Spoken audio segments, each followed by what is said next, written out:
Há muitos séculos, os cristãos aguardam a volta de Cristo.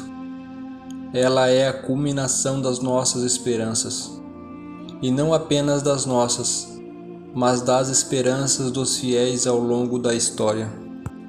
Em relação aos cristãos que já morreram na esperança da volta de Jesus, lemos o seguinte texto no livro de Hebreus: Todos esses que viveram pela fé e morreram sem receber o que tinha sido prometido, viram-no de longe e de longe o saudaram, reconhecendo que eram estrangeiros e peregrinos na terra.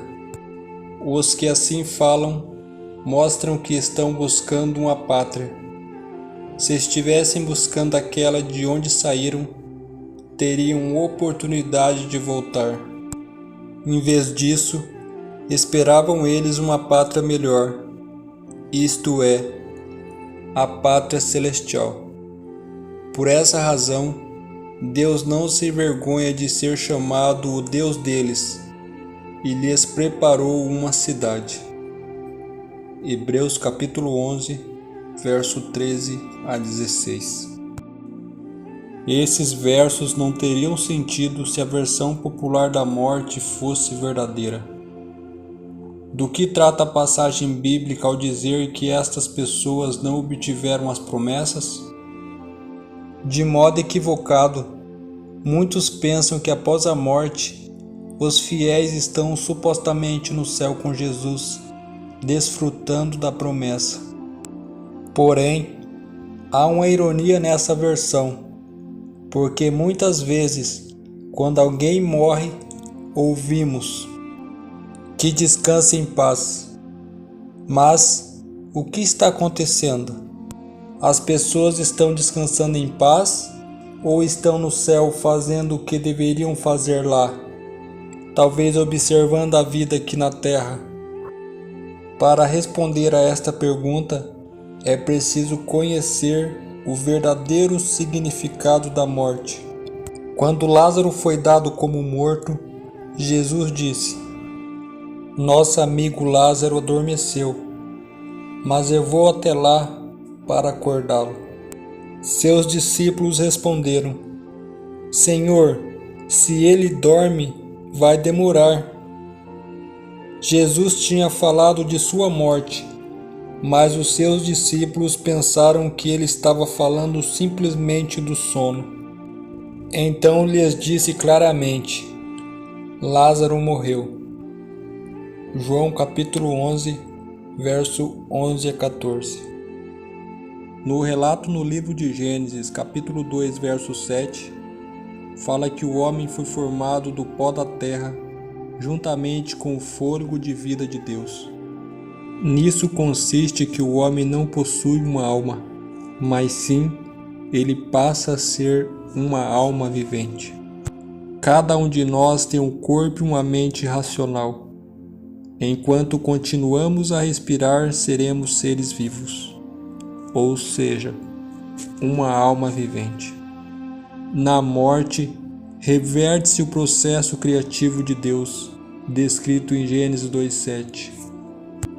O pó volta à terra de onde veio, e o espírito volta a Deus que o deu. Eclesiastes capítulo 12, verso 7.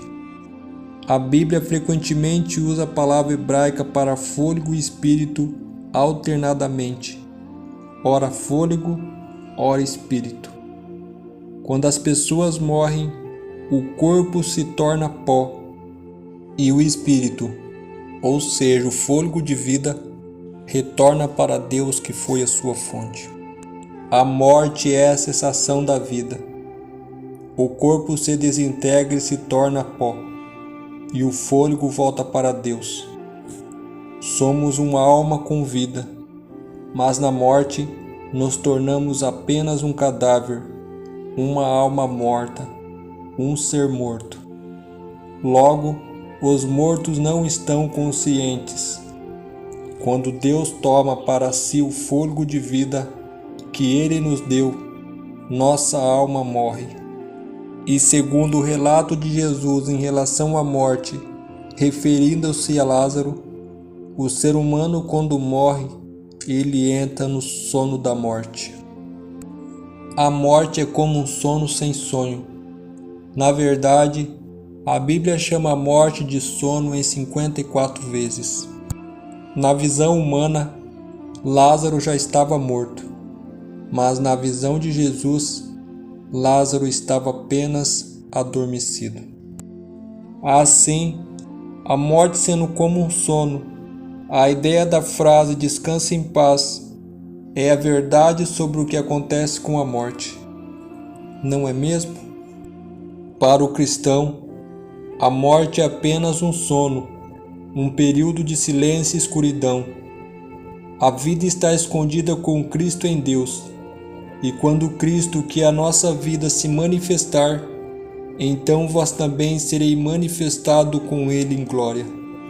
Jesus comparou com o sono inconsciente a condição da pessoa entre a morte e a manhã da ressurreição. Mas também enfatizou que os salvos e os perdidos receberão sua recompensa após a ressurreição. Ele destacou a necessidade de estarmos preparados para a morte. Querido Deus, que possamos viver suas palavras, e assim como Jesus fez com Lázaro, quando entrarmos em nosso sono da morte, que Jesus possa nos ressuscitar na sua volta, para assim poder viver uma vida eternamente com Ele. Derrame seu Espírito sobre nós e nos conduza a uma vida de comunhão contigo. Essa é a nossa oração, em nome de Jesus. Amém. Até a próxima.